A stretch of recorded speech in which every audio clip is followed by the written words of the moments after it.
বিগত ৬-৭ বছরের রাম রাজত্ব তথা বিজেপির স্বৈরাশাসন এবং দুর্নীতির বিরুদ্ধে তেমন একটা প্রতিবাদ করতে দেখা না গেলেও এবার যেন রাস্তায় নেমে ধীরে ধীরে প্রতিবাদ করতে শুরু করেছে রাজ্যের বিরোধী দল সিপিআইএম। স্মার্ট মিটার স্থাপন, বর্ধিত বিদ্যুৎ মাশুল এবং নয়া বিদ্যুৎ আইন প্রত্যাহারের দাবিতে অমরপুরে সোমবার বাম শিবিরের উদ্যোগে মুখর প্রতিবাদ কর্মসূচি অনুষ্ঠিত হল।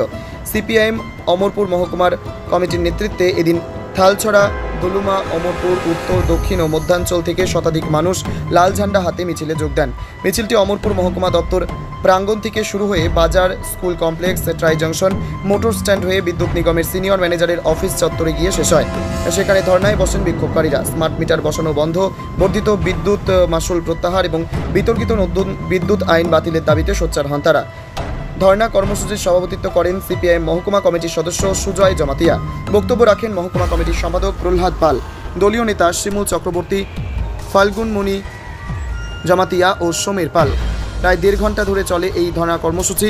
বক্তারা দাবি তোলেন, সাধারণ মানুষের ওপরে আর্থিক বোঝা চাপিয়ে সরকার কর্পোরেট স্বার্থ রক্ষায় নয়া আইন ও স্মার্ট মিটারের মতো ব্যবস্থা চাপিয়ে দিচ্ছে, যা মেনে নেওয়া যাবে না। প্রয়োজনে আগামী দিনে বৃহত্তর আন্দোলনেরও হুঁশিয়ারি দেন তারা।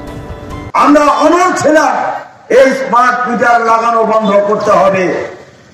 গোটা রাজ্য জুড়ে এই রাজ্যের মানুষ তারা নীরবে প্রতিবাদ শুরু করেছে। সামাজিক মাধ্যমে সিপিআইএম এর লাল ঝান্ডার পতাকা তলে সামিল হয়ে অথবা নিরপেক্ষভাবে কোথাও কোথাও স্থানীয় মানুষ একত্রিত হয়ে চলুন এই স্মার্ট মিটার লাগানো বন্ধ করতে হবে, বিদ্যুৎ দপ্তরে গিয়ে ধর্ণা সংগঠিত করি। আমরা সিপিআইএম বলতে চাই, কার শর্তে স্মার্ট মিটার লাগানোর প্রক্রিয়া গ্রহণ করেছে দপ্তর? আমাদের গ্রাহকদের কোনো স্বার্থ নাই। পুরাতন যে মিটার গুলো ছিল সেই মিটার দিয়েও বিদ্যুৎ জ্বলত।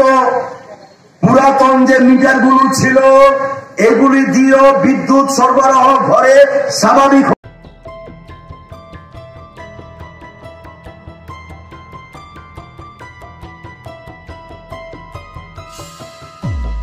নিজস্ব প্রতিনিধির রিপোর্ট, অমর বার্তা।